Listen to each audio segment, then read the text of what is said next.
आपला पहिला शेड्यूल होता आयुक्त महानगरपालिका यांनी निवडणूक कार्यक्रमाची सूचना शासन राजपत्र व किमान 2 स्थानिक वृत्तपत्रात प्रसिद्ध करण्याची तारीख जे 18 डिसेंबर होती, गुरुवार. त्याच्यानंतर नामनिर्देशन पत्र देण्याची कालावधी जे की उद्यापासून सुरू होणार आहे 23 डिसेंबर 2025 ते 29 डिसेंबर 2025 पर्यंत. टायमिंग राहणार आहे सकाळी 11 वाजता ते दुपारी 3 वाजता.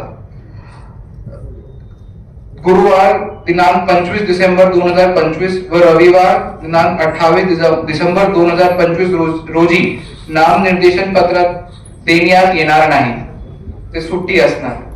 वरील नामनिर्देशन पत्रे स्वीकारण्याची कालावधी 23 डिसेंबर 2025 ते 30 डिसेंबर 2025 सकाळी 11 ते दुपारी 3 वाजता सेम टाइमिंग. नामनिर्देशन पत्रांची छाननी दिनांक 31 डिसेंबर 2025 सकाळी 11 वाजता सुरू होणार आहे. वैधरित्या नामनिर्देशित झालेल्या उमेदवारांची यादी प्रसिद्ध करणे. छाननी पूर्ण झाल्यानंतर लगेच उमेदवारी मागे घेण्याचा अंतिम दिनांक 2 जानेवारी 2026 शुक्रवार पर्यंत सकाळी 11 ते दुपारी 3 वाजता. निवडणूक चिन्ह नेमून देण्याचा दिनांक 3 जानेवारी 2026 शनिवार सकाळी 11 वाजतापासून. अंतिमरित्या निवडणूक लढवणाऱ्या उमेदवारांची यादी प्रसिद्ध करणे. दिनांक 3 जानेवारी 2026. आवश्यक असल्यास मतदानाचा दिनांक 15 जानेवारी 2026 सकाळी 7:30 ते संध्याकाळी 5:30 पर्यंत. मतमोजणी व निकाल जाहीर करण्याचे दिनांक 16 जानेवारी 2026 सकाळी 10 वाजल्यापासून. शासन राजपत्रात निकाल प्रसिद्ध करणे.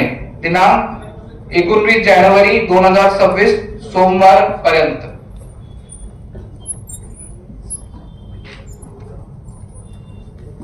आज आपल्या सोबत इथे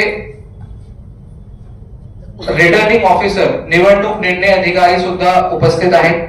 मी एकदा त्यांचे नाव घेतो आणि त्यांना नेमून दिलेले प्रभागाचा पण मी उल्लेख करणार आहे. RO1 आहे शशिकांत गायकवाड, जे उपजिल्हाधिकारी रोहियो ठाणे म्हणून कार्यरत आहेत. त्यांना नेमून दिलेले प्रभाग आहेत 3, 4 आणि 10. RO2 श्रीमती हर्षलता गेडाम, उपजिल्हाधिकारी रोहियो रत्नागिरी, त्यांचे प्रभाग आहेत 9, 11 आणि 12. RO3 आहे स्वरूप कंकाळ, जे की उपजिल्हाधिकारी तथा सक्षम अधिकारी धारावी पुनर्विकास प्रकल्प झोपडपट्टी पुनर्वसन प्राधिकरण मुंबई म्हणून कार्यरत आहेत. त्यांच्याकडे जे प्रभाग आहेत 13, 14, 15 आणि 16. RO4 आहे गोविंद खामकर, जे की गट विकास अधिकारी आहे भिवंडीचे. त्यांच्याकडे प्रभाग आहेत 17, 21, 22 आणि 23. RO5 आहे इजाज अहमद शारीक मसलत, ते उपमुख्य मुख्य कार्यकारी अधिकारी सामान्य प्रशासन जिल्हा परिषद पालघर. त्यांच्याकडे नेमून दिलेले प्रभाग आहे 18, 19 आणि 20. RO6 श्री अमित सानप, उपविभागीय अधिकारी भिवंडी. त्यांच्याकडे नेमून दिलेले प्रभाग आहे 1, 6 आणि 7. RO7 आहे महेश हरिश्चंद्रे, उपजिल्हाधिकारी भूसंपादन जिल्हाधिकारी मुंबई शहर. त्यांचे प्रभाग आहेत 2, 5 आणि 8. सो हे आपले टोटल 7 RO ऑफिसर्स आहेत. त्यांच्यासोबत AROs पण आहे आणि त्यांची पूर्ण टीम त्यांच्या ऑफिस मध्ये असणारच आहे. आपण महानगरपालिकेने एकूण 4,590 लोकांचे मनुष्यबळाचे नियोजन केलेलं आहे आणि आपण 20% मनुष्यबळ राखीव सुद्धा ठेवणार आहोत. मेजरली आपण शहापूर तालुका, भिवंडी ग्रामीण तालुका आणि वाडा तालुका मधून आपण मनुष्यबळ रिक्विजिशनिंग करणार आहोत. हे सगळे स्टाफ मेजरली PRO म्हणून, PO1, PO2, PO3 शिपाई म्हणून आणि झोनल ऑफिसर म्हणून आपण वापरणार आहोत. आदर्श आचार संहिताचे प्रमुख ऍडिशनल म्युनिसिपल कमिशनर एक विठ्ठल टाके आहेत. आपण एमसीसी साठी त्याच्यामध्ये FST फ्लाइंग स्क्वॉड टीम ज्याला आपण म्हणतो आचारसंहिता भरारी पथक, ते टोटल 6 पथक असणार आहे. VVT म्हणजे व्हिडिओ व्ह्यूइंग टीम, त्याचे 6 पथक असणार आहे. स्थिर सर्वेक्षण पथक SST ज्याला आपण म्हणतो, त्याचे टोटल 7 आहे संख्या. व्हिडिओ सर्वेलन्स टीम त्याची संख्या 5 आहे. आणि मतदान जनजागृती पथक टोटल 5 असणार आहे. बेसिकली जे स्वीपची कारवाई करणार. आपण बघितलं असेल, आपण महानगरपालिकेची जे मुख्य इमारत आहे खाली ग्राउंड फ्लोअरवर आपण एक खिडकी योजनेचे आपण नियोजन केलेलं आहे, जिथे आपण फक्त परवानगी करिता आपण सगळे वन विंडो सिस्टम ऑपरेशनलाइज केलेलं आहे. त्याच्यासाठी जे नोडल ऑफिसर आहे त्यांचे नाव आहे श्री बालकृष्ण क्षीरसागर, उपायुक्त परवाना. तिथे आपले वेगवेगळे डिपार्टमेंटचे टॉयलेट, पोलीस डिपार्टमेंट, PWD आणि प्रभाग लेवल चे जे कर्मचारी आहेत ते तिथे उपस्थित राहणार आहे. टोटल मतदान केंद्राची संख्या जी आहे ते आहे 750, 750. त्याचपैकी आपण एक पिंक बूथ आणि एक मॉडेल बूथ सुद्धा तयार करणार आहोत.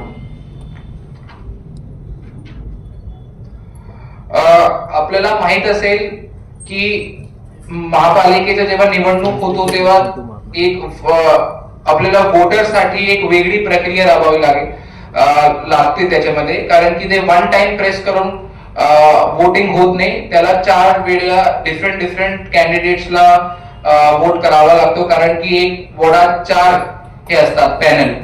तर त्याची जनजागृतीसाठी की कसं वोटिंग करायचे, नेमकं काय करायचे आणि काय काय असणार, त्यासाठी आपण स्वीप मध्ये एक वेगळा कार्यक्रम पण घेणार आहोत आणि प्रत्येक पोलिंग बूथ वर एक बॅनर्स लावणार आहोत, त्याच्यामध्ये प्रत्येक वोटर्सला कळेल की नेमकं वोट कसं करायचे आहे. सो वोटिंगच्या अगोदर आणि वोटिंगच्या दिवशी आपण त्याची चांगली प्रचार आणि प्रसिद्धी करणार आहोत.